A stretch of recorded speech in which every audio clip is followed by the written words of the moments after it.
Skokie Board of Trustees for Tuesday, January the 19th, 2021. As a preface to this evening's meeting, I would like to read a statement that has been common since the governor declared the disaster proclamation. Nevertheless, it bears repeating for each meeting. Until further notice, meetings of the Skokie Village Board will be held electronically, with a majority of village officials participating via remote access in order to comply with the State of Illinois gubernatorial disaster proclamation.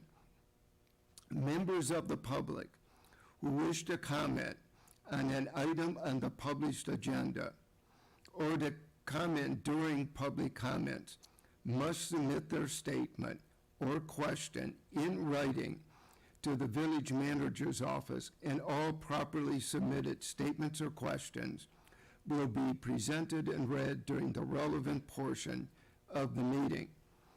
Written comments may be submitted by email to citizencomments@skokie.org before or during the meetings, by mail to the Village of Skokie Village Manager's Office, 5127 Oakton, Skokie 60077, or via the village's Dropbox, located just outside by the public entryway to Village Hall. And with that, I would like to introduce our village clerk, Pramod Shaw, who will lead us in the Pledge of Allegiance. I pledge Allegiance to the flag of the United States of America, to the republic for which it stands, one nation, under God, indivisible, liberty and justice for all. The meeting will come to order, and the clerk will please call the roll. Trustee Roberts, Here. Trustee Sutker, Here. Trustee Ulrich, Here. Trustee Bromberg, Here. Trustee Klein, Here. Trustee Gray Keeler, Here. Mayor Wenders. Here we have a quorum. The next item on the agenda is approval of the consent agenda for this evening's meeting. A motion is in order. Trustee Gray Keeler, seconded by Trustee Klein. Is there anything on the consent agenda anybody would like to have removed? If not, call the roll, please. Trustee Roberts, Aye. Trustee Sutker, Aye.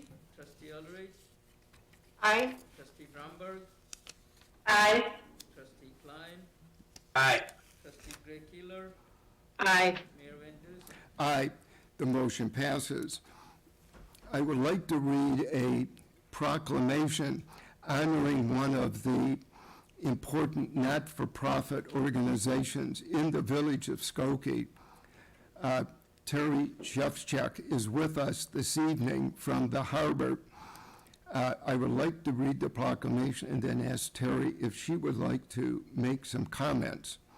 Whereas the harbor, tracing back to a cold winter night in January of 1968, some of us here may remember, when a young woman experienced victimization at the hands of her own family and was taken to a juvenile detention center because there was no other safe option.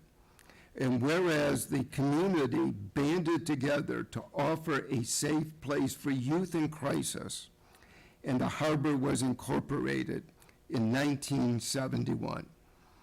And whereas over the past 50 years, the harbor has experienced rapid growth and has embraced that growth by adding programs and services that help empower young people to become self-sufficient through safe housing and supportive services. And whereas the harbor offers long-term transitional housing via both congregate care and apartments for independent living, it also offers case management, education, and employment support, as well as specialized services for pregnant and parenting youth, ages 16 to 22.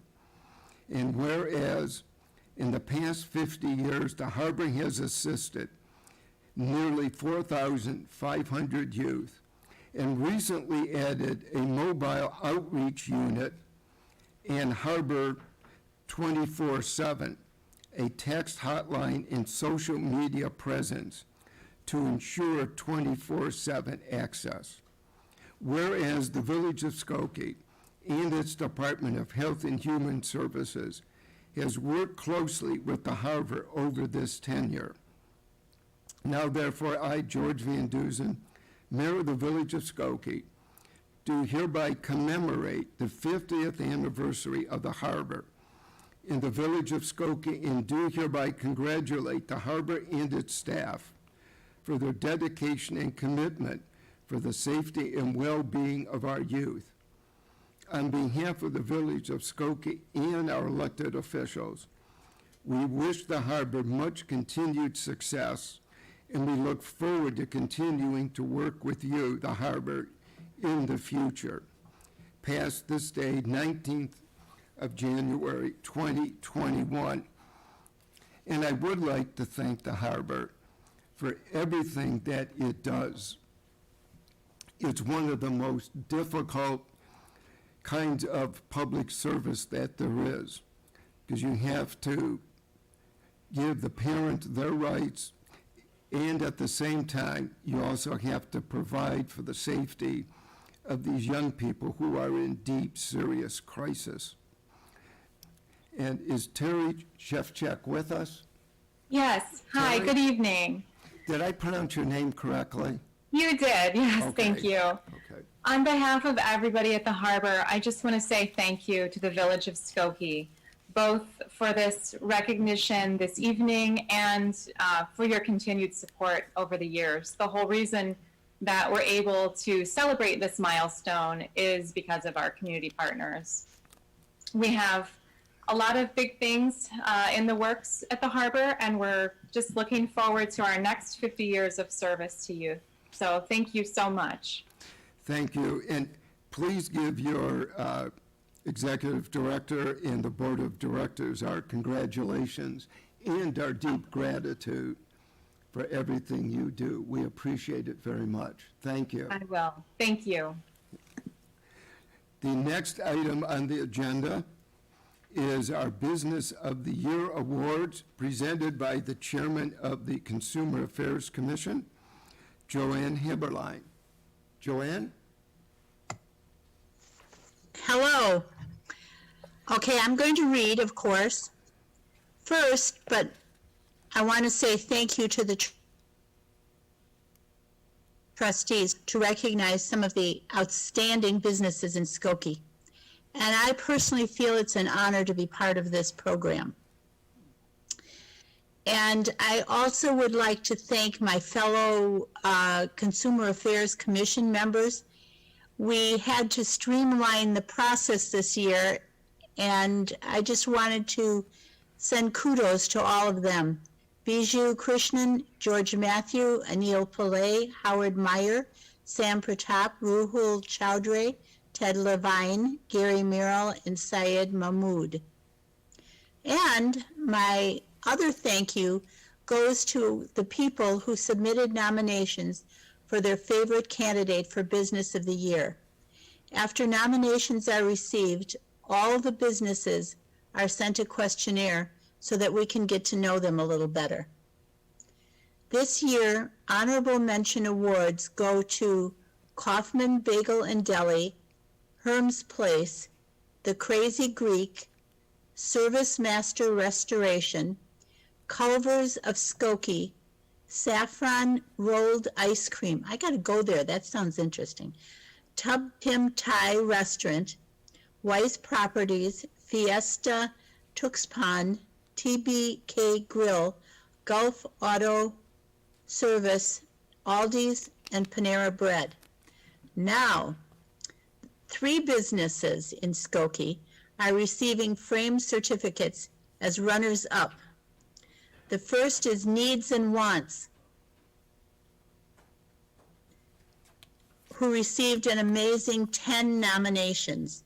These were from Nathan Tanner, Leslie Allen, Kimberly Cortez, Sean Evans, Alini Conte-Gregorius, John Pittman, Lynn Saransky, Matt Dalness, Howard and Carol Bateman, and Julie Morris. Reasons stated for them to receive the Boy Award included: it's an energetic new business who got involved with the Skokie community. And another was, they have good food and fought to be able to keep their doors open in these times of public health concern. Their questionnaire morphed into a 3-page typewritten response. After mentioning some of the many ways they have become community involved, this was their closing statement. Being nominated as the Skokie Business of the Year feels like recognition of the efforts we have made to enhance the community. Working together is how we will all make it to the other side of this. And I have delivered their award to them, but and this is Maria and Dylan and Maddie, and I'm wondering whether you would just like to say a word or two. You have to unmute yourself. Okay. Okay, sorry, that took a little time there for us to find the unmute. Thank you very much. We are extremely appreciative of the recognition and so proud to be a part of the Skokie community. This is our hometown. We are residents here, and so the success of Skokie just means a lot to us as well as our own personal business. So thank you very much. We really appreciate it. Thank you. Thank you. Try harder this year. The second congratulations goes to Cassandra Strings. Cassandra Strings was nominated by Dan Mercia, who wrote, Cassandra Strings came to the area about 5 years ago and have been a great asset to the area schools. They rent musical instruments to students and also have provided many free rentals to low-income students. In their questionnaire, they state, we work hard to make sure we have happy, satisfied customers while doing our best to educate them on their journey through music by learning a musical instrument. I'm not sure whether there's somebody here from Cassandra Strings. If there is, wave your hand. It's not a name I recognize. Okay. But I did get to meet them also when I delivered their plaque. Okay, the third of our runners-up is Affinity Smiles. And I see Dr. Joanne is here, even if she does spell her name wrong. They received 4 nominations, including those by James Jarrett and Denise Sotelo Ramos. Nominations for Infinity Smiles included the plaudits. I do believe in customer service, and this office is a prime example of this. And Dr. Joanne is gentle and compassionate, just the best dentist. Another review online is, it is so important for me, for my dentist to take time to listen and be concerned about my health, to make those tough visits a bit more pleasurable. Dr. Joanne explains every step of the treatment and follows up with me after the visit to find out how I'm doing. And she also has her plaque, as you can see. Dr. Joanne, would you like to say a few words? Sure. Well, thank you. I really hold this award it is so dear to my heart. I have been a longtime resident of Skokie. My husband is a longtime resident of Skokie. I am a Niles West alum of class of 99. I opened up my practice 5 years ago and decided to move back to Skokie and really take care of the people that I grew up with and love. And we're always looking to take care of more people in Skokie. So thank you so much. Thank you. And now there would be a drum roll if I had a drum. The 2019 Business of the Year was nominated by Tiffany Jew. Tiffany wrote about kaleidoscope dance. And what she wrote was, the studio quickly adapted during the pandemic by providing Zoom classes in the spring and summer, and later offering both in-person and remote classes with safety protocols. Kaleidoscope dance has been an instrumental part of my daughter's mental and physical well-being during these difficult times.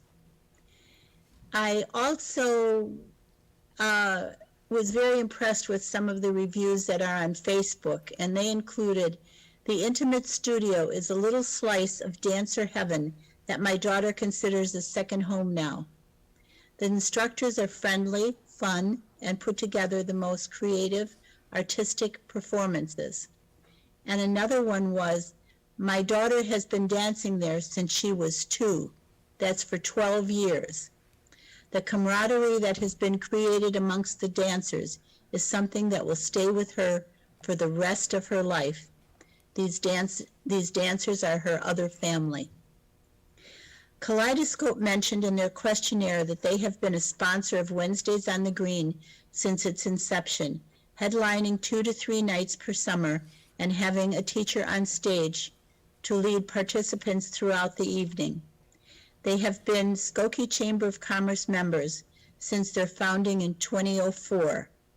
They also provide free workshops in several Skokie schools, donating staff's time to lead free dance classes as part of students' PE program. They have also participated in a number of Skokie library programs. Now is the time I would usually ask the mayor to come up and present Heather Jackson with her trophy. But Heather isn't there, I'm not there, and the trophy is not there. But Heather, where is the trophy?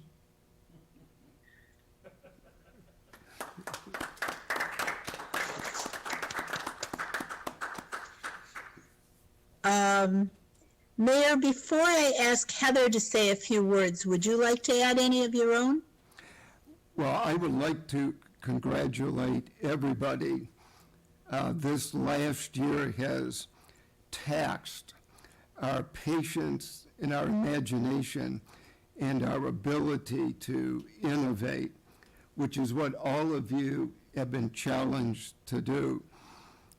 I just look forward to being able to work with you in the coming future, and I want to thank you for everything that you've done for the village of Skokie. You have our undying gratitude, and words do not express the admiration that the Board of Trustees and I, as well as our management staff, have for everything that you've gone through. And hopefully, in the very near future, we will all be able to meet each other in person. And Heather, you can then get to work on teaching Lockerbie how to dance. That's at the next chamber event. So, Heather, if you have a couple words you might like to share with us?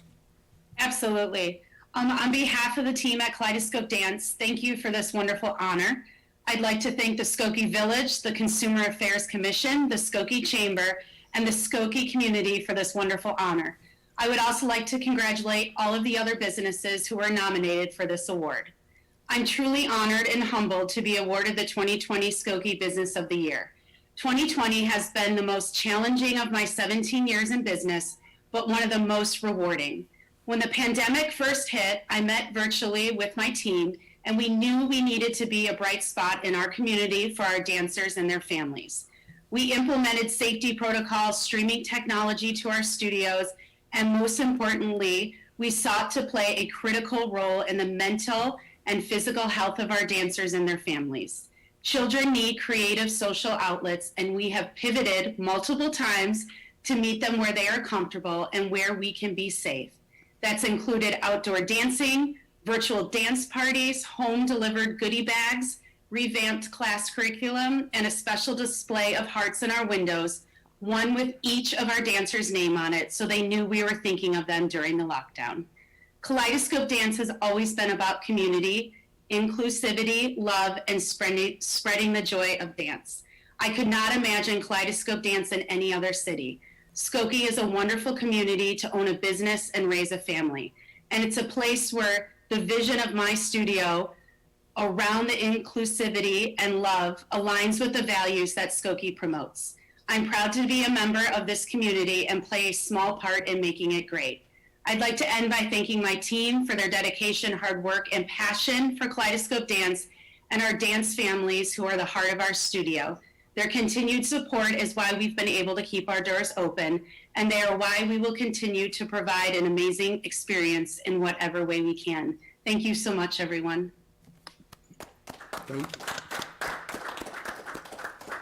Thank you. Thank you. And that's it for me. Thank you. Joanne, thank the commission for us. It's a difficult year to do this kind of award. You did a great job. Great. The next item on our agenda is report of our village manager, John Lockerbie. Thank you, Mayor Van Duzen and Village Board. Good evening, everyone. Item A is regarding a COVID-19 update. Mike Charlie, our Director of Health and Human Services, is with us this evening to provide the most up-to-date information.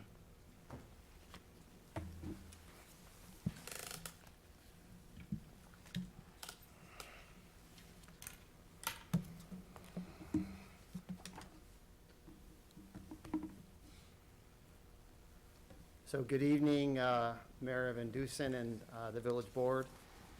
Again, my name is Mike Charlie. I am the Director of Health and Human Services for the Village of Skokie Health and Human Services Department. And I'm here tonight to provide a few updates regarding COVID-19 to the board, including several things, including this first having a short remembrance, honoring those individuals that have died of COVID. Also, I'm going to provide an update on this Skokie COVID-19, Skokie COVID-19 data. Are you controlling it, Nick? Next slide, please. I'm also going to provide an update on the COVID-19 vaccine and where we are with administering the vaccine. And then last, I'm going to provide just an update and provide some information on our COVID-19 Vaccination Clinic. Next page, please, Nick. So, first of all, today, the Presidential Inaugural Committee hosted a memorial to remember and honor the lives lost to COVID-19.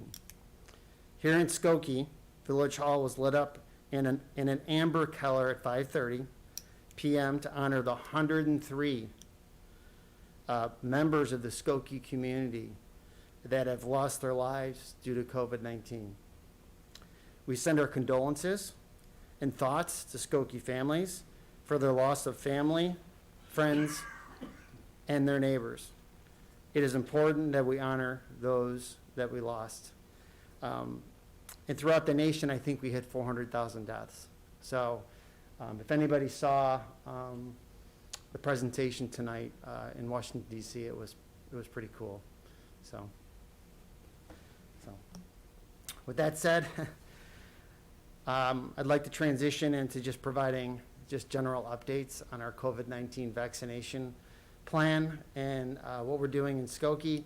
So our total cases in Skokie are at 4,890 cases, 104 deaths, like I just mentioned. We are tracking our average cases per day, and those are over a 7-day period. It's the rolling average, and we're at about 25.5 cases. I have a couple graphs that follow this slide that will provide a little more of a pictorial representation of what we're looking at. Our positivity rate, so our 7-day moving average as of today is 5.9%. Just for some reference, back on November 15th, when our rates were much higher in regards to our daily cases, it was about 13%. Today, Cook County's 7-day moving average is currently about 8.1%. So just for comparison, I wanted to provide the two to show that Skokie is less than what we are observing in Cook County. This chart right here shows the new confirmed COVID-19 cases per day in Skokie since October 5th. I think we went through that period where around the middle of October, we saw a significant increase in cases. And around that time, the governor came up with some new mitigation measures, pushing the entire state for the most part into a situation where a lot of our businesses were shut down to a certain extent, and creating this urgency for people to follow COVID-19 regulations to reduce the number of cases. And as you can see, since about the middle of November, we've certainly seen a decrease in cases in Skokie, and we've seen that throughout the state of Illinois also. This is just sort of the previous slide was just from October 1st through today, and this is more throughout the entire pandemic. And as you can see, we had that huge spike, and hopefully we see that trend continue where we see a decrease in cases in Skokie and around the state. Next. Okay. So I did want to provide a Restore Illinois update. Hey, Nick, do you mind moving ahead 2 slides really quick? So this is good. So I'm going to bury the lead a little bit. If Ann Tennis were here from communications, she'd probably kill me.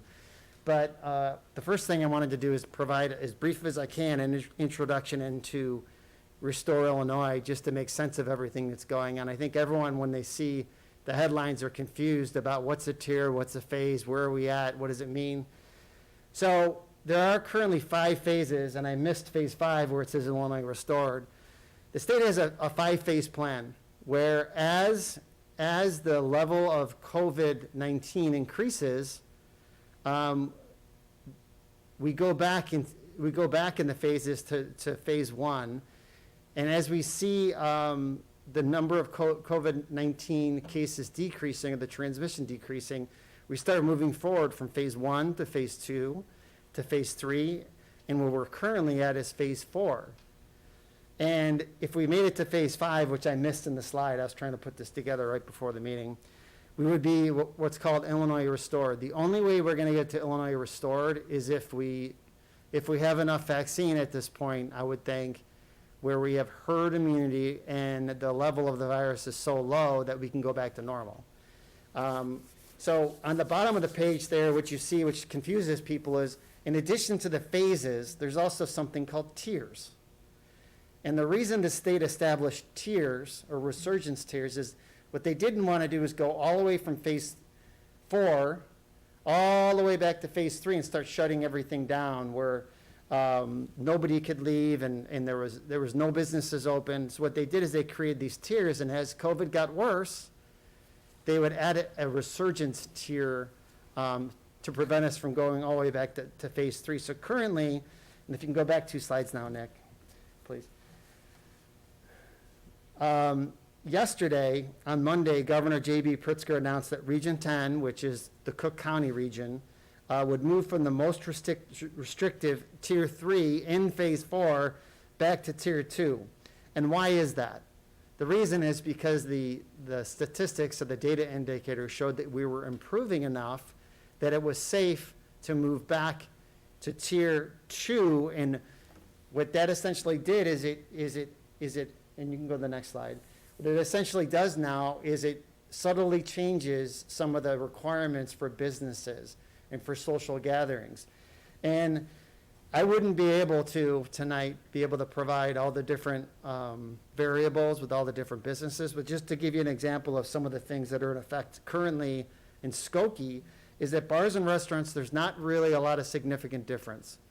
Right now, we're in tier, if we can make it back to Tier 1, they will allow us to open up our restaurants for indoor dining. So that's pretty critical for our bars and restaurants.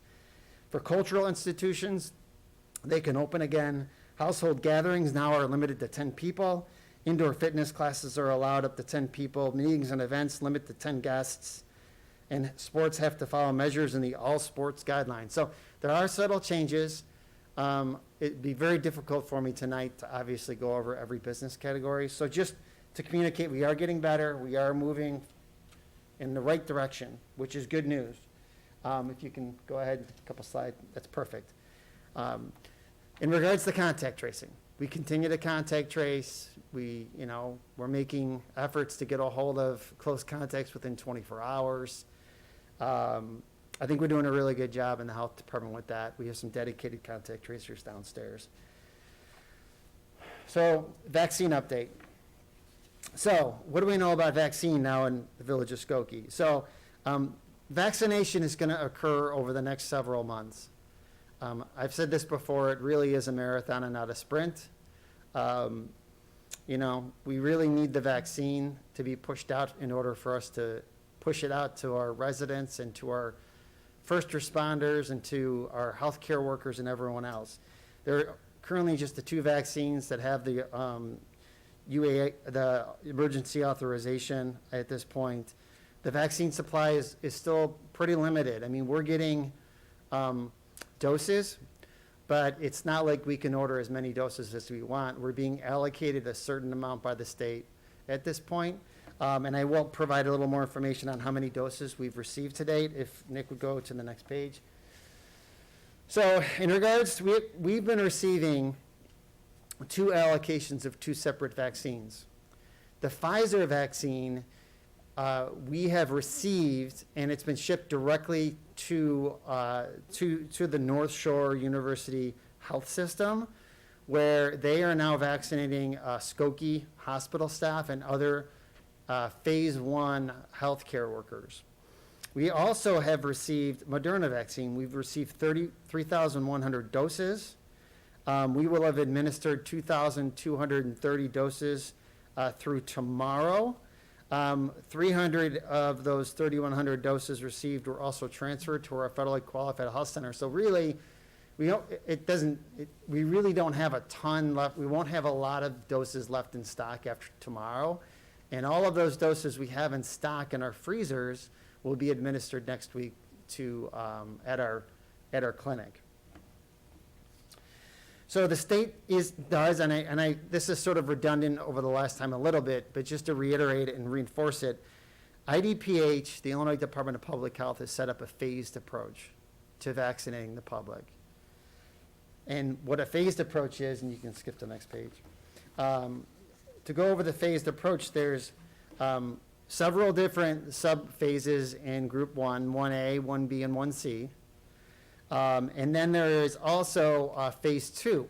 Well, Phase 1A is our healthcare workers, and the state has said it's our responsibility as a local health department to push the vaccine first out to those most at risk, and those are the healthcare workers in Phase 1A.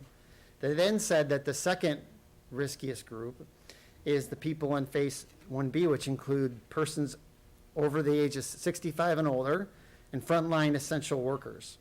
And I have a list of the employees there within frontline essential workers, but that's just sort of a summary of the list which they provide.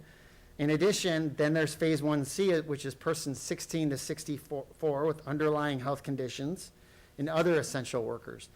And more or less, we're trying to push out the vaccine as quickly as I can. I do want to note to the board that we are trying to, and our goal is not to let the vaccine sit in our freezers.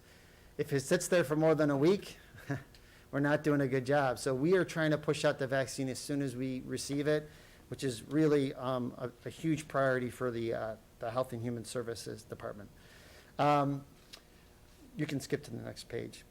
A little bit of information on our vaccination clinic. Our vaccination clinic is at 770 Frontage Road.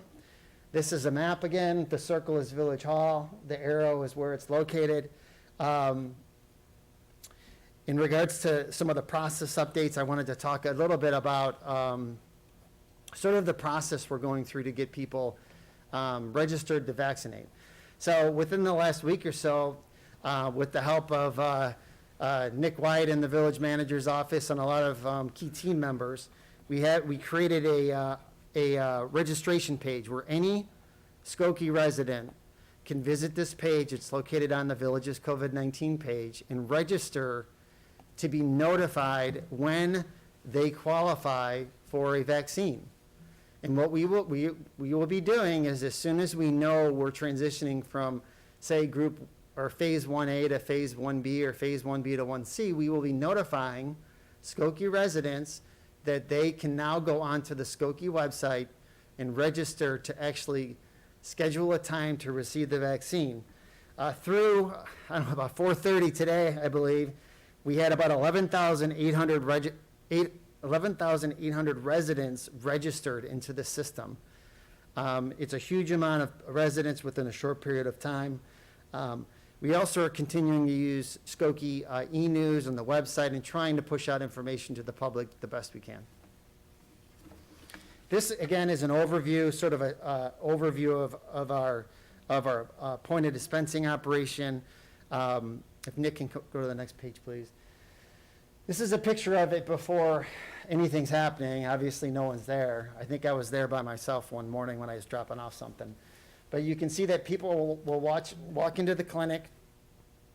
They will have pre-registered, so we know they're coming, and we'll have documentation as to that they're coming and that they're a Skokie resident, right? I mean, we're gonna require that anybody visiting our clinic is a Skokie resident, and/or there are a few exceptions, but for the most part, a Skokie resident. We will be checking them in at the registration desk. They will have to show proof of being a Skokie resident. And/or there's a couple exceptions if you're a healthcare worker and you work within the village of Skokie, or if you work at one of the Skokie schools. We are vaccinating those individuals, but they will be showing proof that they're healthcare workers and/or they work at a Skokie school. You can go to the next page, Nick. This is just sort of a close-up to our registration desk. We have 4 different lines of service. We're going to be scanning people in. This is just kind of a picture in the waiting area where we provide information on a TV we have set up so that people can read that as they're walking through the clinic. In the background there, you actually see this is our Skokie volunteers. We have a lot of Skokie Oakton volunteer students, Medical Reserve Corps individuals, and also our own Skokie Health and Human Services staff that are vaccinating. Today, for example, we had 15 different vaccinator stations. So we call that lines of service. So we had 15 lines of service running for 4 hours, and we vaccinated over 670 people. It's not too shabby when you think about it. That's not really that long. You're sitting there at the vaccination station. Today, I will say that the vaccination clinic went very smooth. As far as I know, there were little to no lines. We pushed people through pretty efficiently. As I checked in with Bruce Jones, he's one of our employees in Health and Human Services, he would tell me that we were near capacity the whole time, but never over capacity, which I think is what we're trying to do with customer service, trying to make it a good experience. This is just another angle where you can see how the vaccination stations sort of wrap around there. So what'll happen is people register, get vaccinated, and then it's required that people hang out for 15 minutes and be monitored and be observed. Just in case someone has an allergic reaction, just in case someone has anxiety, just in case there's all sorts of things that can happen when you have people being vaccinated. Although I will say that an overwhelming majority of people will have little to no symptoms and get through our clinic, and we've gotten a ton of positive feedback from residents already and from healthcare workers saying how smooth the clinic went, how everyone was really nice, and the customer service was excellent. We actually had a visit from the state today. The Illinois Department of Public Health sent 2 staff out, and they remarked how amazingly efficient and how well run and set up our clinic was. So I think that we're setting the standard in regards to vaccination clinics around the state, and I think that we're doing an incredible job, and I feel really positive about what we're doing. And that's it. And certainly I can answer any questions from the trustees. Trustee Sutker? Thank you, Mike. I had a question about how we are going to be serving the senior citizens of Skokie. If they don't have computers or if they don't have rides to the clinic, if we have any protocol for that. We do. So for seniors who want to register, we did set up a COVID-19 hotline where seniors can call in, and we also set up a COVID-19 email address, although if seniors don't have a computer, obviously that might not be an option. But we did set up a COVID-19 hotline. We have identified, we started off COVID with only a handful of Health and Human Services employees who answer phones. Well, we are using staff throughout the entire Village Hall. We have this giant phone tree and umbrella of people that will be answering phone calls. And if a senior is unable to access a computer, we will help them register into the system to ensure that that's certainly an equity issue that we're aware of, and we want to make sure we provide them every opportunity to get vaccinated. In regards to transportation, the Village of Skokie has an excellent program. It's called the Skokie Senior Transit for Area Residents, or STAR program. This program allows seniors to reserve transportation door to door in Skokie, and there's also 2 days a week in which they can actually get out of Skokie for medical care.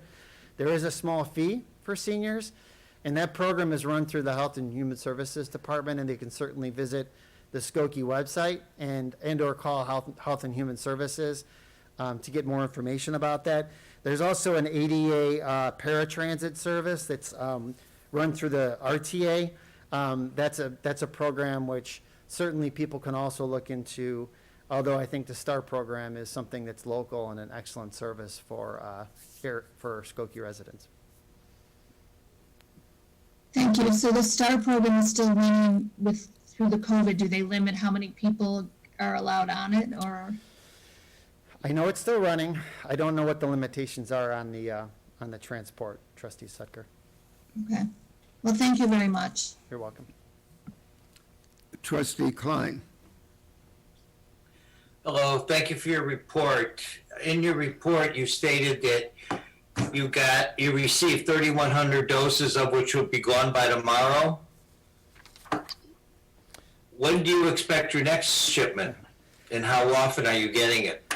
Yeah, so we received, over the last 3 weeks, we've received about an average of about 900 doses. Last week, we received 1,200. So we see the doses sort of slowly going up. We don't know this week's allocation yet. Unfortunately, the state doesn't always communicate that until sort of the last minute. When like this last week, we were notified that we were receiving 1,200 doses literally like a day or two before we knew we were receiving it. So, and I don't know if I communicated it very well, but we do have a few hundred doses of it left over from this week, which we will use to vaccinate if we don't get a shipment this week. But we do anticipate getting one. I just don't know how much yet. Thank you. Trustee Ulrich. Hi, I have a question on the 1C phase. Is that pretty much done on an honor system about, concerning pre-existing conditions? Yeah, you know what, we have, what we're trying to do is, oh, you mean in regards to the people who have underlying health conditions? Correct. Yeah. Currently, our business model for that, or our plan for that, is to, first of all, ensure they're Skokie residents, and yeah, it's going to be the honor system at this point. We're not going to be checking people's paperwork or medical records when they come to the clinic. I think by the time we get to 1C, hopefully, we're going to have ample amount of vaccine. And then I don't think it'll be a problem in regards to people coming in at that point. But yeah, I mean, we don't plan on checking medical records. Logistically, that's just going to be too difficult at that time. Although things change day to day, and we may end up doing that. But right now, that's not the plan. Okay, thank you. Okay, thank you. Well, you're welcome. And I just want to thank, Manager Lockerbie and the board for being so supportive to Health and Human Services and providing us the resources we need to get the job done. It's been Well, great. this is the only way we're going to get through, and thank you, and please thank the staff for us. They have our undying gratitude. It's Thank been you. a long, long, long journey, but 2021, I think, is going to be much more hopeful, and we'll get through it together. Thank you very much. Thank you, guys. Item B is regarding an overview of the downtown Skokie Homewood Suites by Hilton Hotel and Conference Center. This evening, our Economic Development Manager, Leonard Beckard, will be providing this presentation.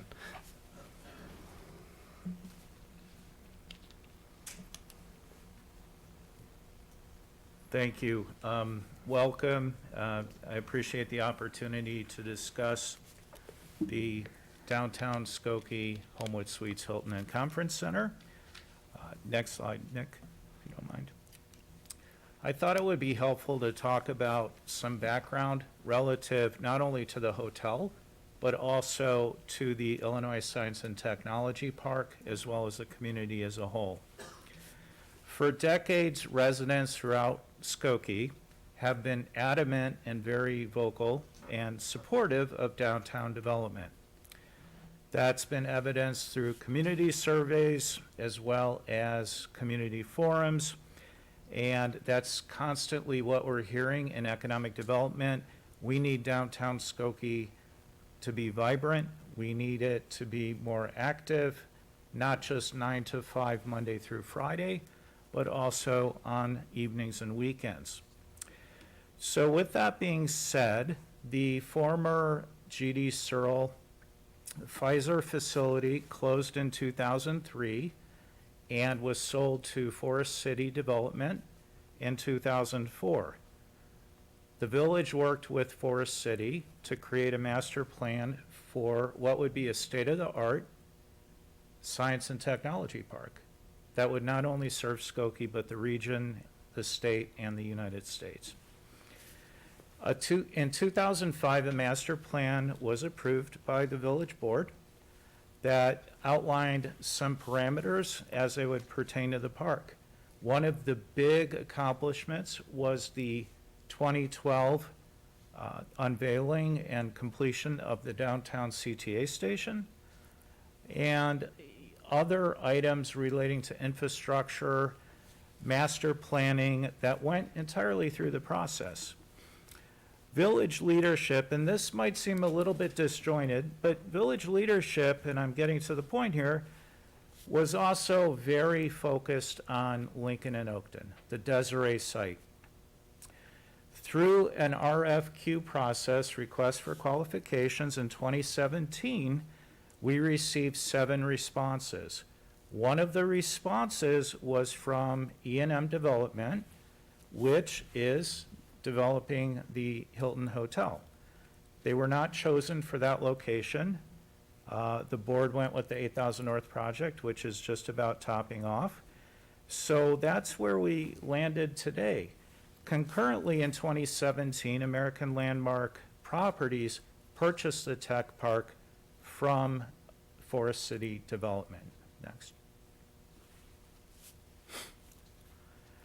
This graphic just gives you a little bit of a timeline articulating some of the major milestones. 2005, I mentioned, 2007, the Illinois Science and Technology Park created a public-private partnership between the village and Forest City.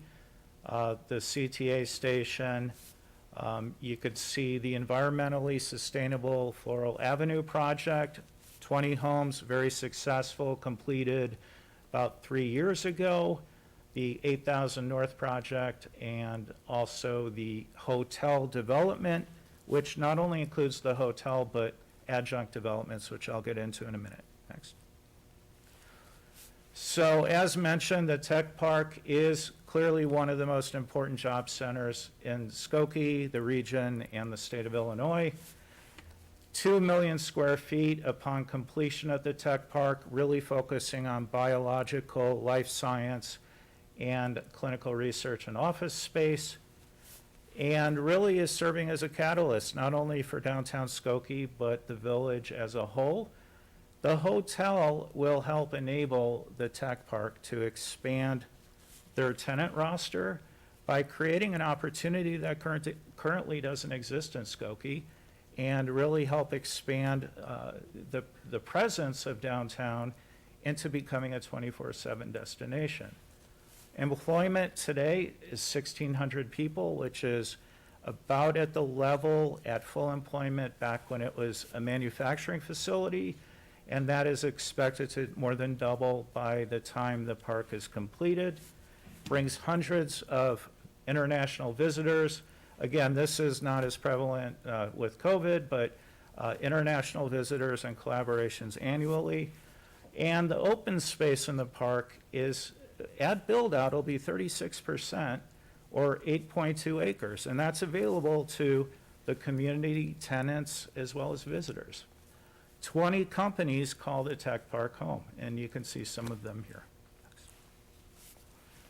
Some of the development progress, again, I'm not going to talk through the verbiage here, but the graphic to the right really shows and articulates how the master plan of the tech park works.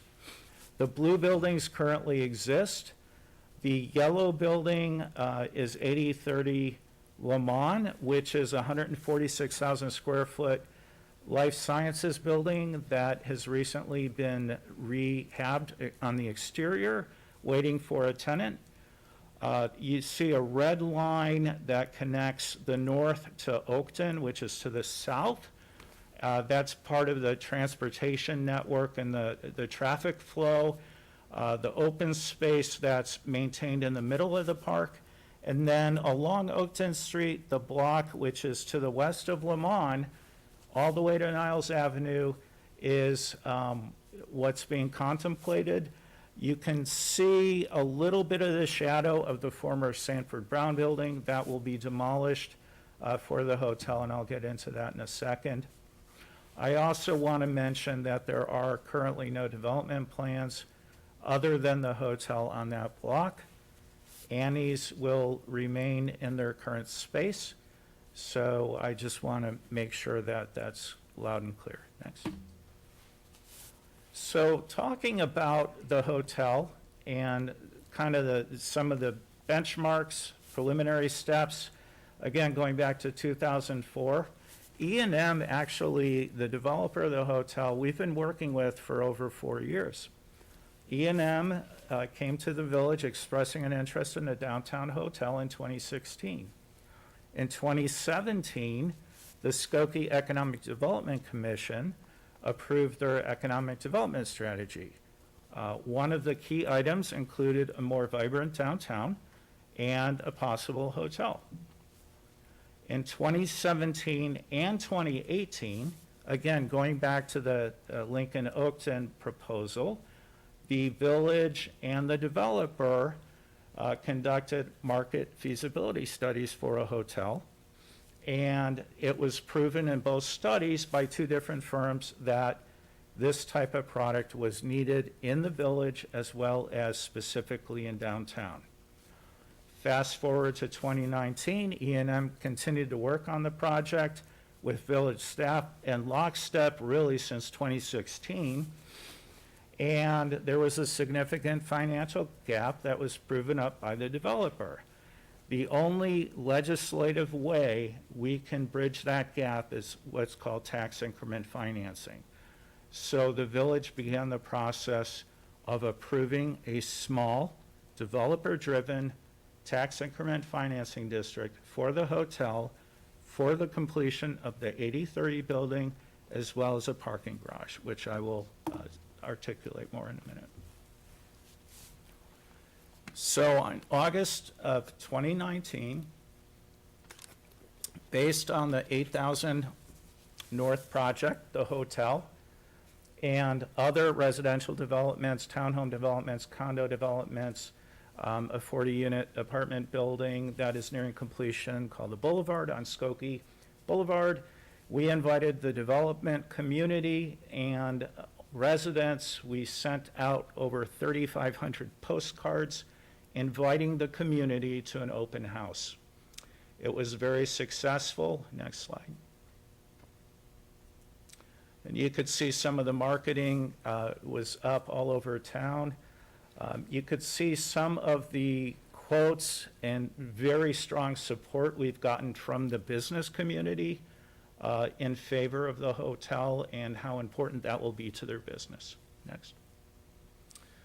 So public outreach, these are basically, I segregated these into chunks.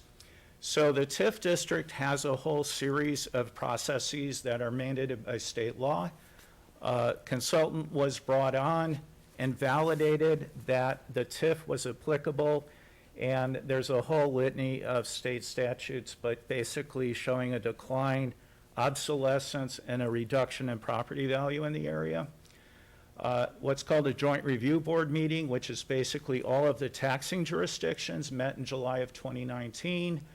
The plans for the hotel and the TIF were published in the Skokie Review in August of 19 twice. I mentioned the public open house. Public hearing was held. The TIF was approved by the village board in September, and the ordinances were adopted then. So you could see there's a whole slew of outreach opportunities and processes that were very diligently undertaken during this time. So in addition to the TIF, we have the village approval processes. Here we have the Appearance Commission, the Plan Commission report that goes to the village board. So back in October of 2019, the Plan Commission recommended approval for the ordinances that would support the development of the hotel. And then we were moving ahead, the developer, staff, we were meeting weekly with like 20 people. It was incredible until March of 2020. And basically everything ground to a halt. But the developer was adamant, and there was a pause for financing, as was indicated and still is in place in a lot of places. And fortunately, the developer was able to secure financing in the fall. And at the December 7th village board meeting, a development agreement was unanimously approved between the village and E&M and approved by the board. And the second reading pertaining to the zoning ordinances happened later this evening. Next. Some additional outreach. I think this is important. I talked about the Economic Development Commission, postcards. We received press in the Chicago Tribune, the new Skokie bi-monthly hard copy that lands in everyone's mailboxes in September, October of 2019, again, announcing the hotel. This was before COVID. The economic development staff met with downtown businesses and restaurateurs and service providers in November and December of 2019. And then last October, the mayor announced the hotel project as one of the key points in the State of the Village program. Some of the key benefits of the hotel: it's going to replace an obsolete office building that has been vacant since 2014. The building is no use. The floor plates don't work. There's asbestos. There's the HVAC systems. Everything in that building is not good. The hotel will eliminate this blight that has been continually helping to decrease the property values in that area. I mentioned more activity throughout the week, nights and weekends, and 47,000 guests will be staying in the hotel based on conservative projections, not including events that are taking place at the hotel. Some of the key components, I also want to mention $2.1 million in annual spend for our restaurants, and $12.5 million overall as an economic impact of those 47,000 visitors that will be staying in the hotel. Again, some of the key components, potential opening in 2022. Next. Some of the sustainability factors. These are really broken down into three major categories: construction, operational, and other factors. Next.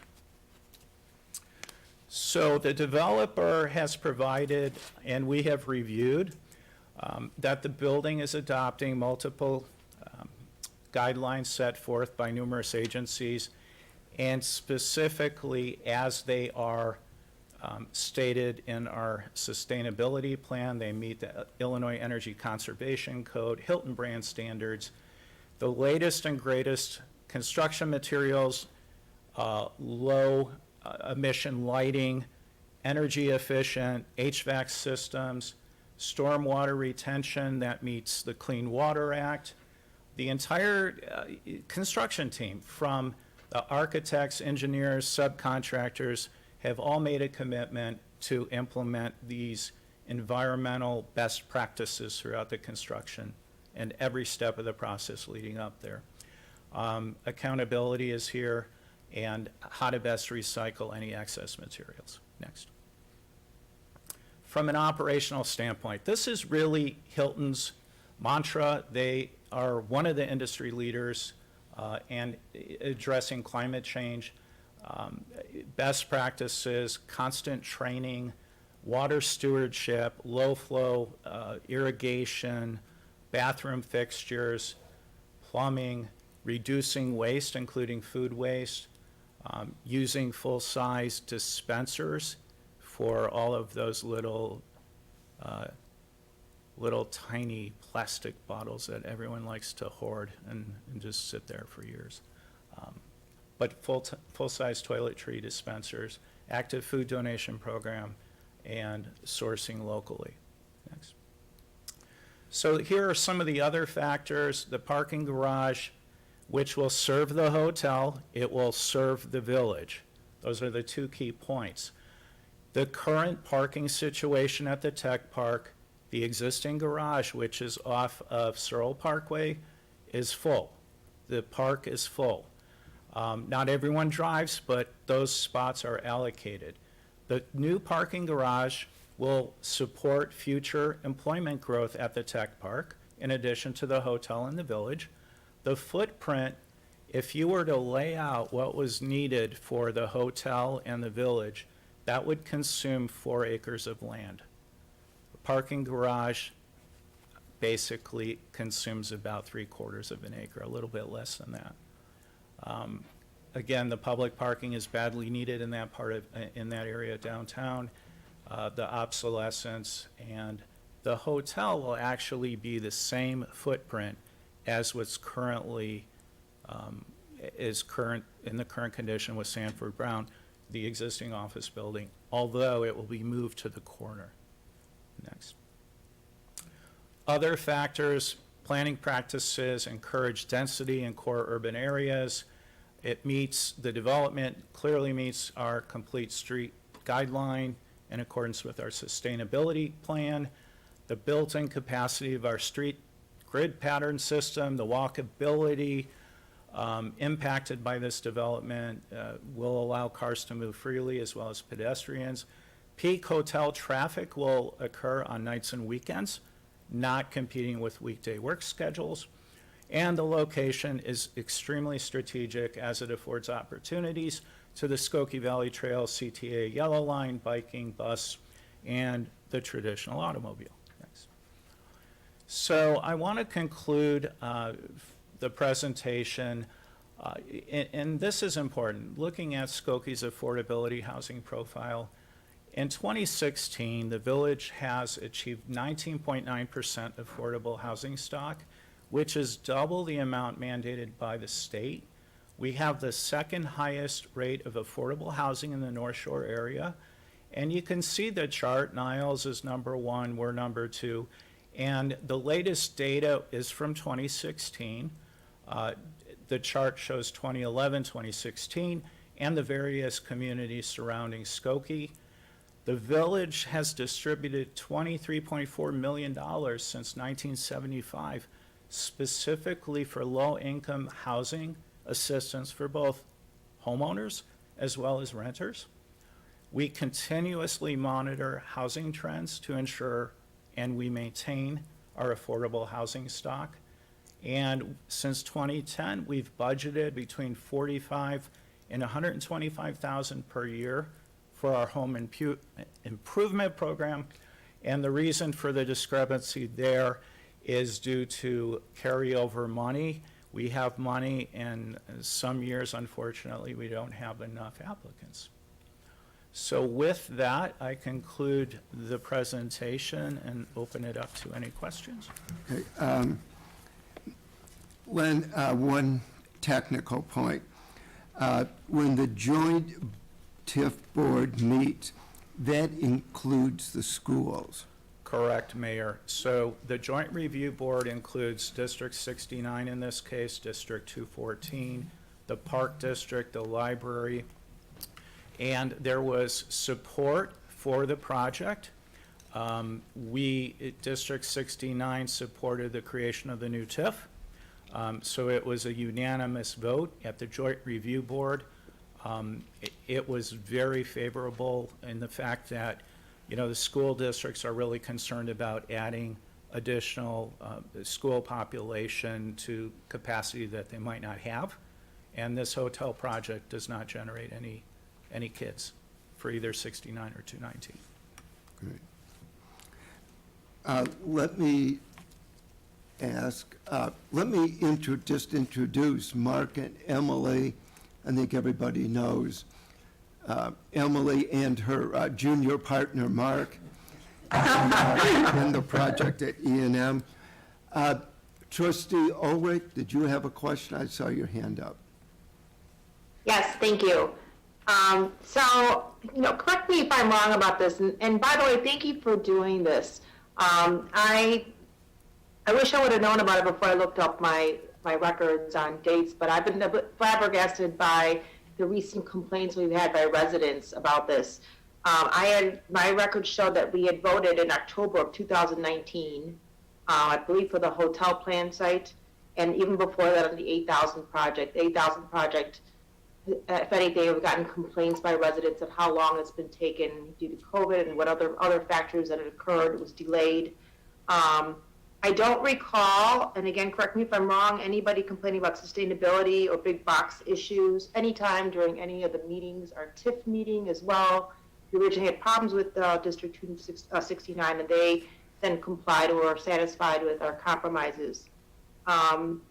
The only thing I recall was a complaint about low-income housing, the low-income housing issue in the 8,000 building, and that was Ms. Schechter. And that's the only thing I remember ongoing, but nothing since then. Nobody showed up in public at the time, and everybody seemed satisfied. I have a couple questions, and my question is, how are the businesses, what was the reaction of the businesses in opening up the 8,000, having the 8,000 building and the hotel come to Skokie?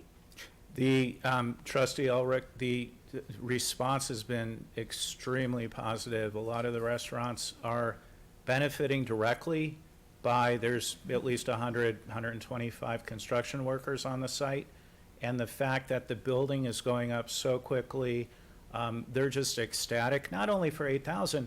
We have the 16-unit townhome complex up on Lincoln, a condominium project on Warren that's nearing completion, 42 units coming online in the spring on Skokie Boulevard, and other proposed projects. There's a lot going on, and the merchants are extremely excited and enthusiastic despite, the big unknown until they can open up permanently to provide indoor dining and services. You sort of answered then my next question, which was about parking in downtown Skokie and the need for a garage aside from the hotel. You said that the science park, that they are short of parking. Is that right? They're not short of parking, but they don't have parking. If a tenant were to occupy, let's say, 30,000 square feet in the 8030 building, they would have to scramble to find parking, let alone the building's being marketed as an entire building, and there's a lot of activity in the life science arena right now throughout the world, and there's no capacity for any major user to go into that building without more parking. So we need about 100 spaces for the village's needs, and the hotel needs about 192 roughly. So there will be 300 spaces for phase one, and depending on what happens with the 8030 building, there will be additional levels built to accommodate those tenants, not only to the 8030 building, there's another site to the north.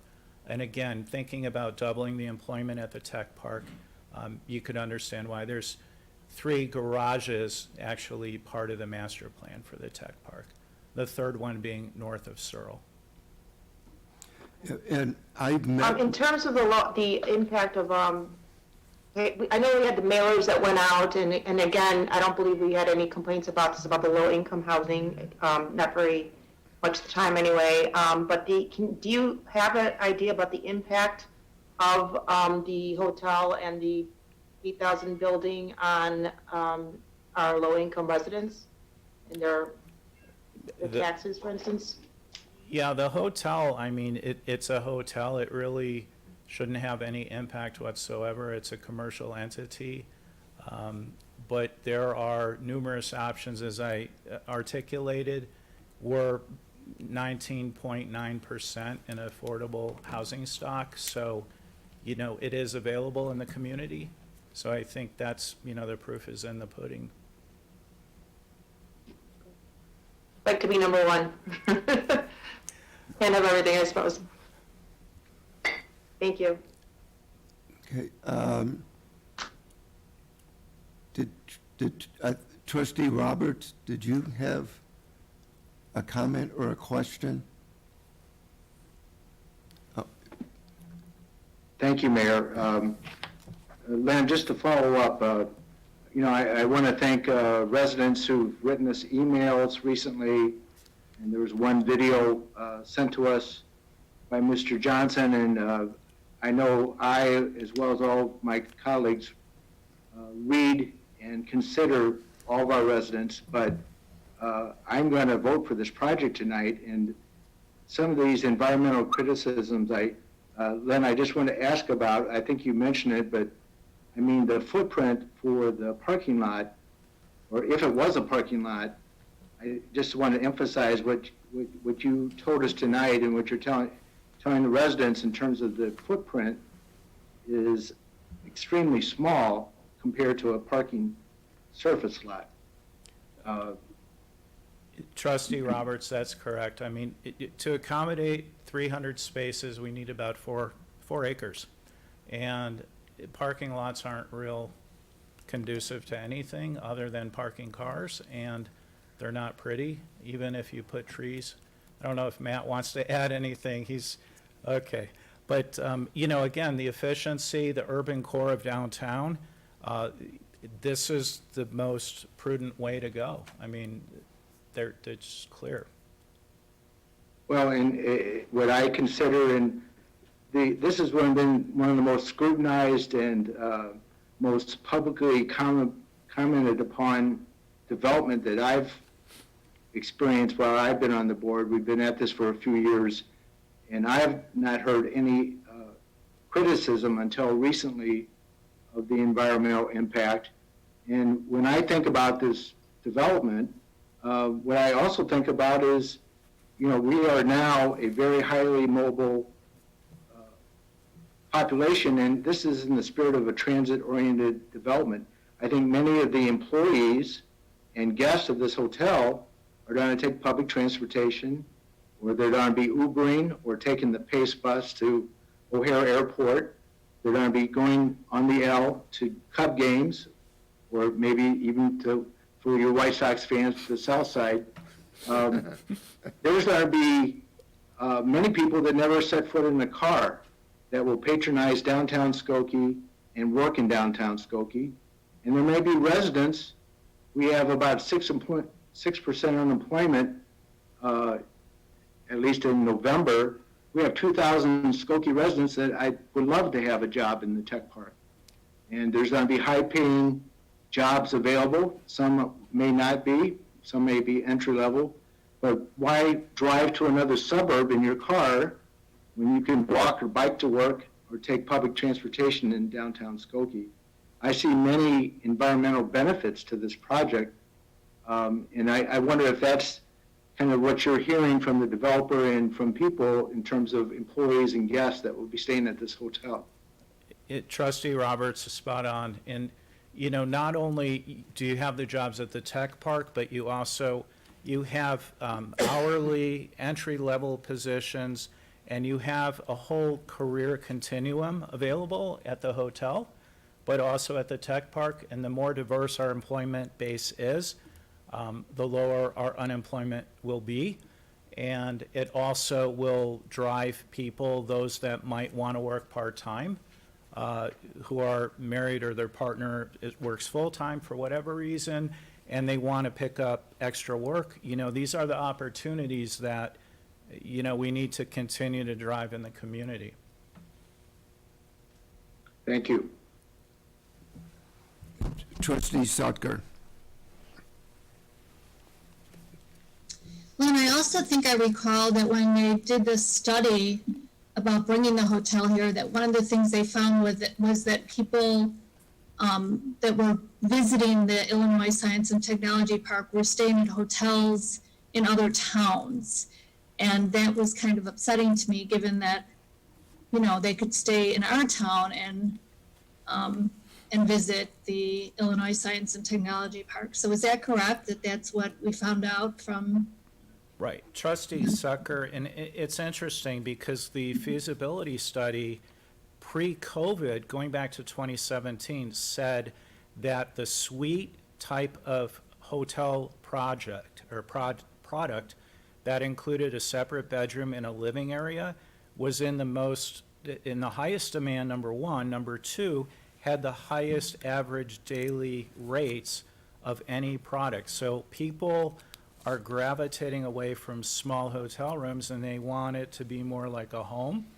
And then you think about COVID and that impact across the US, and I don't have the exact statistic, but the extended stay hotels throughout the US and in the region have occupancies well over 55%.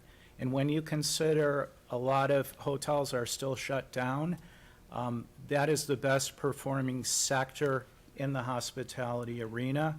And Mark, I don't know if you want to add anything to that, because you probably have better statistics than I do. Well, thank you, Lynn. And first off, I want to thank everyone for the opportunity to do this project in your town. It's been a long process and a long journey, but one that up until right now and going into the future has been well worth it. When we look at the hospitality sector as a whole, the idea of extended stay has kind of shifted to be more of an enhanced suite sort of scenario, somewhere where somebody has a little bit more room to move around. Generally speaking, when someone comes to stay, it's not just a one-night stay. Usually it's a 3 to 5 night stay. And when we look at what we are doing in the hotel, having workout areas that are almost fitness center-like versus a small hotel workout facility, having a family room that can be rented or utilized for, as extended family comes to visit for the holidays, we're going to have an area where you can rent a room to celebrate the holidays in. We're going to have different areas within the event space so that we can host meetings, and it would really look forward to having local organizations have their luncheons or have their breakfast meetings there, and be able to walk to the facility. Those are all sort of things to bring not just guests to the area, but it's to bring the community together. And that's really what we are striving for. I don't want anyone to think that we're building this hotel, or definitely I'm not building it for myself. We're looking at building it for future generations. So all the discussions about sustainability and about buzzwords that, when I graduated college, I had no idea what sustainability was. And it's somewhat new to what I've been able to look at the world slightly differently. So going through this process, although delayed, it's been welcome. Although frustrating at times, I will not say we've spent we spent hundreds of thousands of dollars thus far getting here, and it has been a long process. But just thank you, and look forward to the next steps. Okay. And Trustee Gray Keeler. Lynn, thanks so much for the presentation. I feel like I was going down memory lane with some of it. going all the way back to Forest Cities, when this was part of the master plan that was drawn up back then, I think for many people, they have no concept of how many years it takes for something to come to fruition like this. The hotel feasibility study, I remember other hoteliers from Skokie participated in that.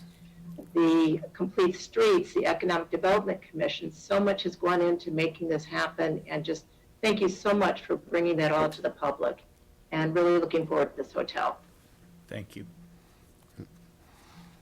And John, I think you had some citizen comments on the program. Yes. This is a comment from Maggie Vandermeer from 5304 Mulford Street. I am a Skokie resident and homeowner in District 69. I'm writing once again to ask you to suspend the Hilton deal at least until the following steps are taken. 1, much needed community involvement in this decision is actively sought that engages all residents, including renters. 2, a sustainability review is completed in alignment with the Skokie sustainability plan. 3, an affordable housing policy is put into place to protect those residents in our district who would otherwise be displaced by rising housing and rental costs. This should be done regardless of the decision on the Hilton deal, but especially if it is passed. Without this due diligence, we as community members will be left to conclude that some of Skokie's most fundamental values, democracy, sustainability, and diversity, are not held by our elected representatives. Respectfully, Maggie Vandermeer. This is from James Johnson. He resides at 4821 Hall Street. Mayor Van Duzen and the Skokie Board of Trustees, forgive me for sending in comments 3 meetings in a row. My name is James Johnson. I'm a Skokie resident, and I'm writing again about the Hilton Hotel project on Oakton. I greatly appreciate that the village recently posted an 8-page overview of the hotel plan on the village webpage, and I read it carefully. I'm grateful that you're so focused on Skokie's economic well-being, though I still have concerns about the negative side effects of these constructions. Specifically, I'm worried about environmental sustainability and housing security in Skokie. My opposition to this 8-story Hilton hotel is less about the hotel itself and more about what will follow. The village has signaled it hopes the hotel will be followed by a 7-story parking garage, a residential and possibly luxury, high-rise and multiple industrial buildings in the Illinois Science and Technology Park. The specific hotel plan you're voting on tonight is specifically designed with future industrial development in mind. It will literally share a parking garage with future corporate buildings nearby. This hotel is part of the village's much broader downtown redevelopment plan, which needs to adapt to our new era. From my understanding, you began this plan back in 2005, before the 2008 financial crash, before the Trump presidency, and before COVID. So much has changed in the past year alone, here in Skokie and around the world, and I fear that the village of Skokie will return to business as usual. Instead, I want to see the village adapt and grow stronger in this new era we're living in. We're living through a rare moment in Skokie history, a transition phase into a post-pandemic world, and we should be reassessing our community's long-term goals. I am asking all of you to consider what it would take for the village's downtown redevelopment plan to be aligned with the village's environmental sustainability plan. You promised that the village would take climate action seriously to reduce Skokie's greenhouse gas emissions and energy use, but you're still planning on massive downtown construction projects that will make these goals harder for decades to come. By your own sustainability timeline, which you adopted in 2016, you've already missed the deadline to complete a village-wide greenhouse gas emissions audit. You have 11 months left to set a village-wide energy reduction goal. I am publicly asking that you tell Skokie residents the truth. Does the village intend to keep its climate goals or not? If so, what are you going to do to get the village back on track? Addressing climate change requires long-term planning with measurable targets to guide our actions. As I'm sure many of you know, one of the few blessings of 2020 was a rare nationwide drop in greenhouse gas emissions. Nevertheless, 2020 was still Earth's hottest year on record. You have a moral imperative to take climate action seriously in every vote you take, especially this one. Tomorrow, on day one of the Biden administration, the U.S. will officially re-enter the Paris Climate Agreement. Will Skokie follow suit and reclaim its own sustainability goals? As for the impact of your downtown development plan on housing security, my concerns reflect my own life situation. My wife and I live a few blocks southeast of the Hilton hotel site in a small 800 square foot condo. We're fortunate to still have jobs. I'm a high school teacher. She's a doctoral student, but our household income is below average for Skokie. Like thousands of other Skokie lower income residents, we accept the high cost of living in Skokie because of how much we love living in this wonderful community. Tonight, you're voting on whether the village will purchase a plot of land next to the proposed hotel in order to support a high-rise residential development. As you vote on this tonight, ask yourself, who are the residents most negatively impacted by Skokie's lack of affordable housing? It's low-income residents like me, renters, families with multiple children, the elderly, and people of color. It is long overdue that Skokie adopt a housing ordinance to protect and promote affordable, inclusive, mixed-income housing. The need cannot be more urgent. I am publicly asking that you tell Skokie residents the truth.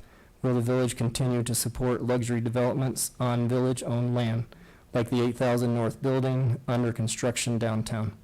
If so, I fear you're continuing to act in ways that will exacerbate economic inequities in Skokie. To summarize, before you break ground in the green space in the Science and Technology Park, attend to environmental sustainability. Before you buy another plot of land for a residential development, attend to housing security. And before you make these huge decisions virtually and behind closed doors during a pandemic without the kind of community engagement and input that residents deserve, attend to democracy. Please suspend all votes related to this Hilton Hotel project until your public meetings are actually public again. Today is January 19th, 2021. Tomorrow, America finally gets to dump Trump and get a better president. Mayor Van Duzen and the Skokie Board of Trustees seize this stupendous moment. Dump your 2005 redevelopment plan and make a better one for 2021 and beyond.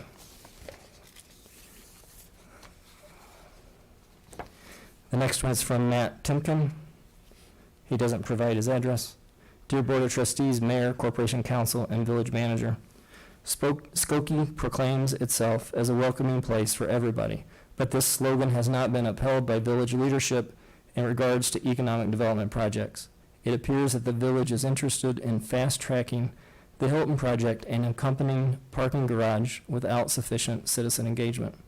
At a time where we are facing an unprecedented pandemic affecting all village residents, particularly our most vulnerable and historically oppressed, citizen participation in village processes is ignored.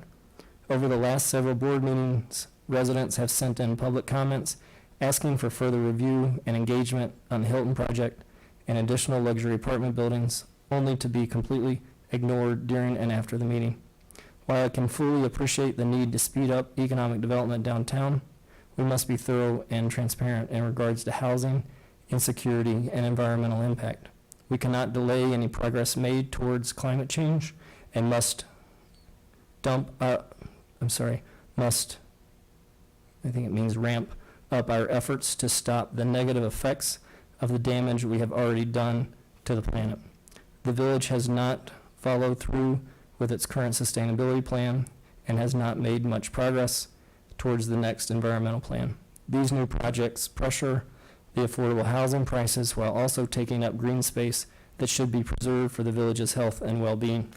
It appears from the outside that the board does nothing more than rubber stamp the priorities of the mayor, village manager, and corporation council, and citizen comment is ignored. The village has one of the lowest citizen participation rates in the state, and instead of encouraging buy-in and the needs of all village residents, we see a lack of transparency across village operations and leadership.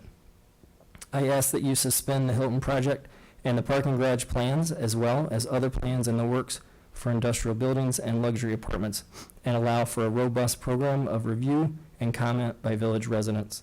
I ask that you cease plans to create a TIF district that will siphon away much-needed income for the local school district, siphoning away property tax income from our schools, will have a tremendous impact on our BIPOC and immigrant students.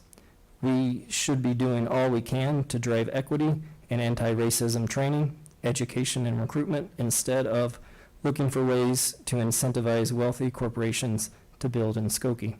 Finally, I ask you to develop and implement an affordable housing plan and require an appropriate amount of affordable units in all future residential construction projects. We cannot gentrify Skokie and price out the folks that made this village great. Thank you. Leslie Nathan is the last one that I received before the meeting started. Please, at a minimum, she's at address, or Leslie's at address 7730 Kedlow. Please, at minimum, before you break ground in the green space in the Science and Technology Park, attend to environmental sustainability. Before you buy another plot of land for residential development, attend to housing security.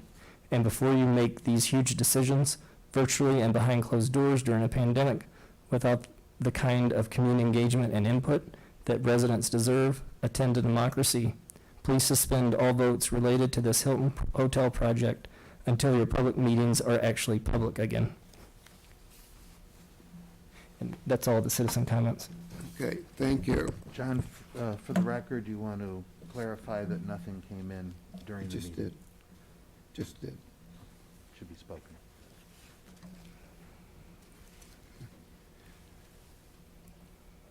Next item.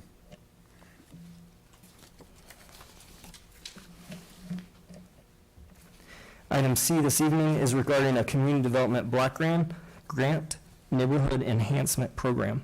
A proposed pilot of the neighborhood enhancement program plans to assist a group of households with repairs and upgrades to the exterior of their homes, similar to the village's existing home improvement program, but with a neighborhood focus.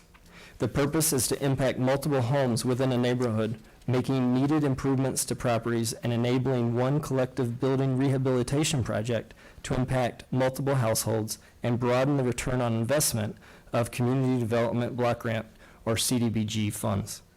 CDBG programs provide for low-income residents.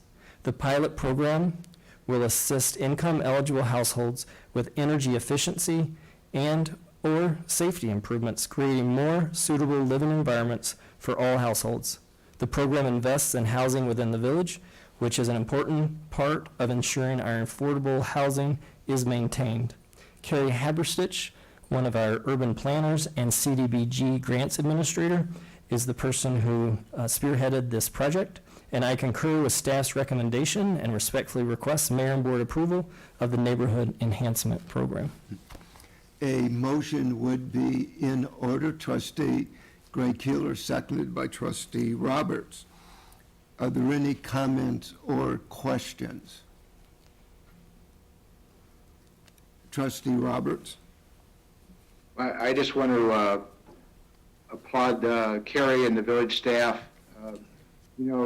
This is exactly the approach to affordable housing that's going to help.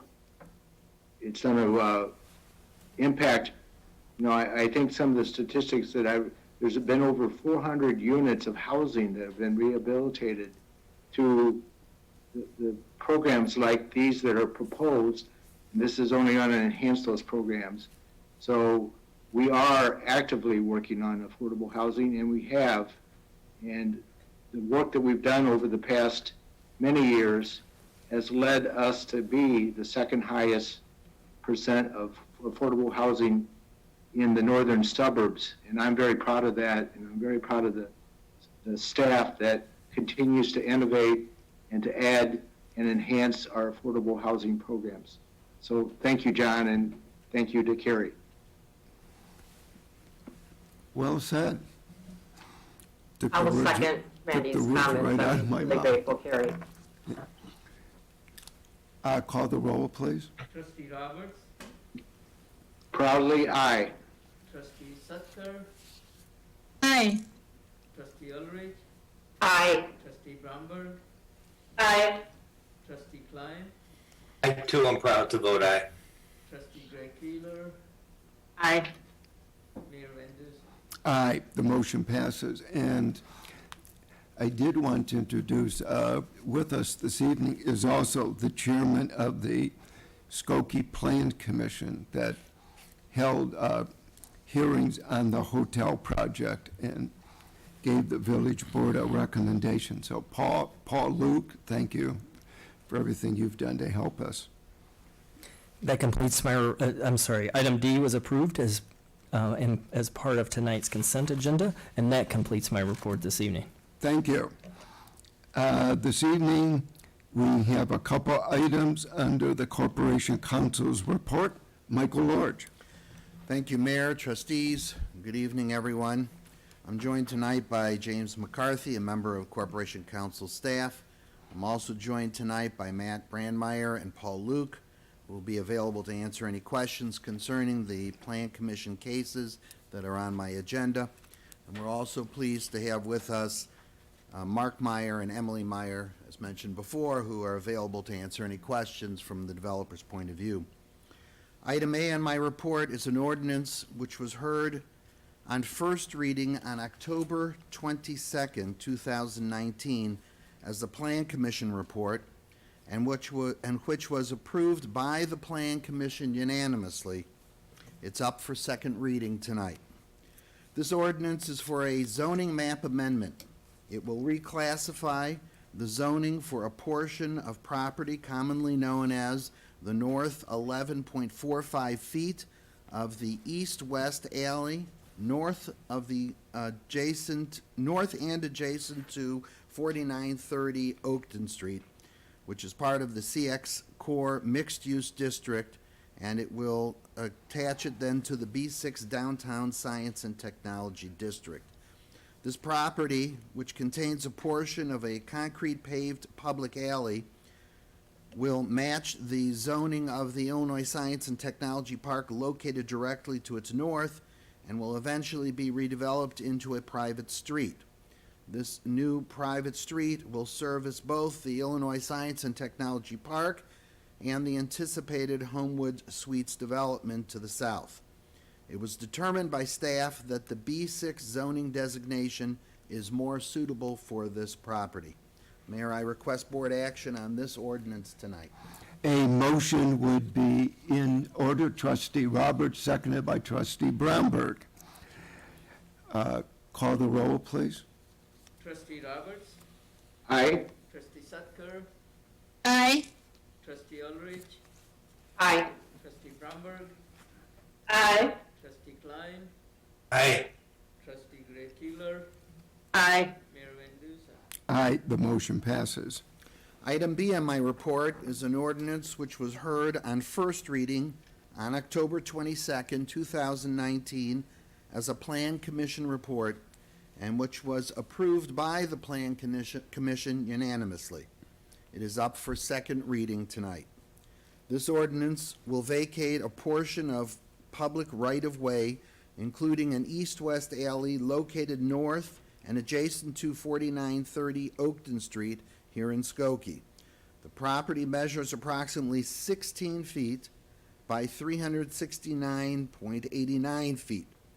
The south 4.55 feet of the west 241 feet of the vacant property will be incorporated into the property to the south of 4930 Oakton Street in order to be part of the hotel project.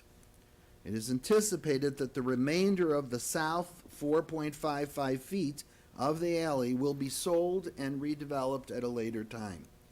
The remaining 11.45 feet of the vacated property will be sold to the Illinois Science and Technology Park and redeveloped into a private street which will serve the Illinois Science and Technology Park. Based upon the full appraised value, which was dated January 5, 2021, compensation due to the village and will be paid to the village for the vacated property shall be $285,000. Mayor, I request board action on this ordinance tonight. Motion is in order. Trustee Ulrich, seconded by Trustee Sutker. Are there any comments or questions? If not, call the roll, please. Trustee Roberts, Aye. trustee Sutker, Aye. trustee Ulrich, Aye. trustee Bromberg, Aye. trustee Klein, Aye. trustee Gray Keeler, Aye. Mayor Van Dusen. Aye, the motion passes. Item C in my report is a resolution which was heard on October 22nd, 2019, as part of a Plan Commission report and which was approved by the Plan Commission unanimously. It is up for first reading and board action tonight. This resolution will approve and accept the Skokie Hotel Subdivision Plat dated October 9th, 2019, regarding the property located at 4900 to 4906 and 4930 Oakton Streets here in Skokie, in our CX Core Mixed-Use District. This will subdivide 3 lots into 2 lots. One lot will contain an 8-story mixed-use building with a hotel and ground floor retail, and Lot 2 will be reserved for future development. Mayor, I request board action on this resolution tonight. Thank you. Motion is in order. Trustee Klein, seconded by trustee Roberts. Are there any comments or questions? If not, I'll call the roll, please. Trustee Roberts, Aye. trustee Sutker, Aye. trustee Ulrich, Considering that this has been on our books for 2 years and discussed publicly, I vote aye. trustee Bromberg, Aye. trustee Klein, Aye. trustee Gray Keeler, Aye. Mayor Van Dusen. Aye, the motion passes. Item D in my report is an ordinance which was heard on first reading on October 22nd, 2019, as a Plan Commission report, and which was approved by the Plan Commission unanimously. It is up for second reading tonight. This ordinance will grant site plan approval to construct and establish a planned development in a CX Core mixed-use district at the northwest corner of Oakton Street and Niles Avenue, specifically by common address 4918 to 4949 Oakton Street and 8009 Niles Avenue and 4933 Oakton Terrace. Additionally, relief will be granted from certain sections of Chapter 118 of the Skokie Village Code. The anticipated development will contain ground floor retail, a hotel, conference center, and a rooftop sky bar. The building will be 8 stories and 96 feet tall to the top of the roof. There will be 11,924 square feet of retail and hotel common areas on the ground floor. The second floor will have additional hotel common areas as well as an 11,506 square foot conference center and a 6,909 square foot terrace. The third through the 7th floors will contain hotel rooms, and the 8th floor will have additional hotel rooms, a 7,630 square foot sky bar, and a 2,391 square foot terrace. Mayor, I request board action on this ordinance tonight. A motion is in order. Trustee Roberts, seconded by trustee Ulrich. Are there any comments or questions? Trustee Roberts. Mayor, and my comments really pertain to all 5 of these ordinances, but I just want our residents to know that as a village trustee, I have to balance many competing interests sometimes.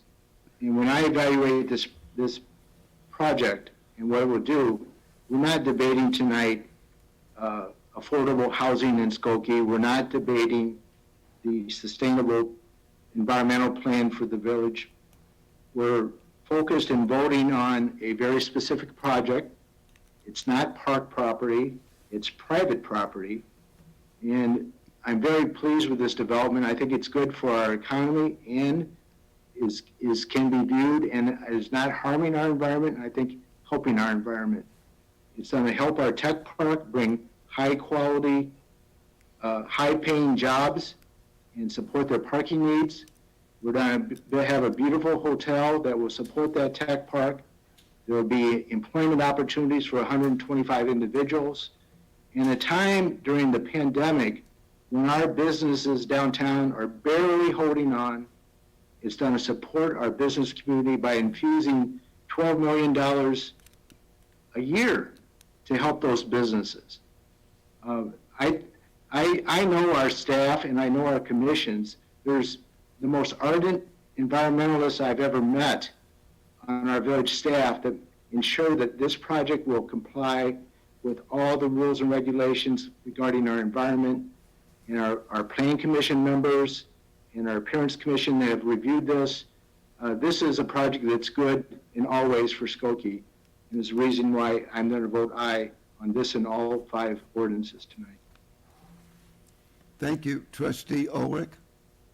I just want to make a quick comment as well. I just want to make it clear that this is not a new project. This is not the 11th hour complaints I've listened to, I've considered, I empathize. I did not hear anybody when this began and throughout the entire project. It took a long time, a lot of effort, people's time and money to develop this. In 8 years of me being a trustee, I have heard repeatedly, why can't we be, at downtown Evanston? Why can't we get projects going here? Why can't we have a more vibrant downtown Skokie? I've never heard we want to keep it small, we want to keep it, non-developed. And this is good for economic development, and that economic development makes our village thrive. So I will be voting yes as well tonight, and I had heard nothing but good things about this project until December of last year, of 2020, till a month ago. And that's the first time I've heard any complaints. And we have not been quiet about this. We've been quiet during the pandemic because we're on Zoom and it's been a pandemic. But aside from that, we've been very vocal about this. So, thank you. Thank you. Call the roll, please. Did we get a second? I think we're Yes. taking trustee Ulrich as Trustee second. Roberts and trustee Ulrich seconded. Okay. Correct. Trustee Roberts, Aye. trustee Sutker, Aye. trustee Ulrich, Aye. trustee Bromberg, Trustee Bromberg, your microphone is muted. We need. Aye. Sorry, aye. trustee Klein, Aye. trustee Gray Keeler, Aye. Mayor Van Dusen. Aye, the motion passes. Item E on my report is an ordinance which was heard on first reading on October 22nd, 2019 as a Plan Commission report and which was approved by the Plan Commission unanimously. It is up for second reading tonight. This ordinance will grant a special use permit to establish and operate a hotel at 8009 Niles Avenue in our CX Core Mixed Use District. In addition to the hotel, the anticipated building will contain ground floor retail, a banquet and conference center, and a rooftop sky bar. The building will be 8 stories or 96 feet tall to the top of the roof. Additionally, several items of relief will be granted from Chapter 82 of the Skokie Village Code. Mayor, I request board action on this ordinance tonight. A motion is in order. Trustee Klein, seconded by trustee Gray Keeler. Are there any comments or questions on the special use permit? If not, call the roll, please. Trustee Roberts, Aye. trustee Sutker, Aye. trustee Ulrich, Aye. trustee Bromberg, Aye. trustee Klein, Aye. trustee Gray Keeler, Aye. Mayor Van Dusen. Aye, the motion passes. Thank you. Mayor, items F and G on my report were ordinances which were on the consent agenda at the beginning of this evening and were adopted at that time. Therefore, this would now conclude my report for this evening. Thank you. Emily and Mark, congratulations. Welcome aboard. Welcome. Thank you. We're excited. As are we. And I hope you take the note of the unanimous vote on 5 different items this evening as a motion of our confidence. Thank you for sticking with us all this time. We appreciate and look forward to continuing to work with you. And I want to thank my colleagues on the village board for also participating over all this time. Back when Forest City purchased the property, we were at a juncture where Pharmacia had closed what at one time was the old Searle Park. It had no green area. It was a monolith with one entry and one exit. And when the officials at Pharmacia asked what we wanted, we said jobs, jobs, and green space. And we told them what we were looking for was the opportunity to create a high-tech 21st century research park. And as Lynn reported this evening, we've achieved that. And we have been at a crossroads. I've met with a couple potential occupants of the new building in the tech park. And the one thing they told me is we need parking and we need additional conference space. This is a good problem for the village to have because it means that we are growing and we are thriving. But that park is international to its core. We have businesses from Europe. We have businesses from New Zealand. It is working well for the village of Skokie, and this project is going to enhance that and make the future development of the village of Skokie go down a positive pathway. And I want to thank all of the members of the village board, our staff, and Mark and Emily for everything that you've done to make this a coming reality. Thank you. The final item is, are there any additional citizen comments this evening? Mayor, there is an additional comment that came in during the meeting, Okay. and so we'll get a copy of that and read it in just a moment. Okay.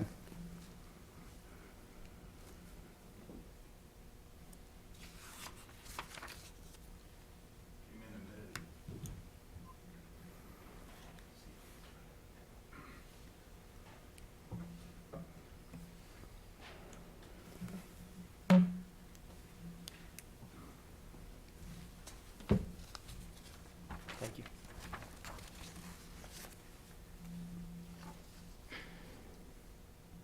This is from Shira Hammond. My name is Shira Hammond, and I live at 8921 Lincoln One Drive. Having listened to tonight's meeting segment discussing the Hilton proposal, including the citizen comments expressing concern, I would like to add my voice. I am new enough to this discussion that I don't come into it with a knowledge of the percentages of affordable housing in Skokie or the long process that has been undertaken to get to this point. However, I do come with a strong passion for the need to take serious climate action. I live every day in fear and tremendous concern at the impact our current climate decisions are going to have on my son's adulthood and on the adulthoods of all children growing up now.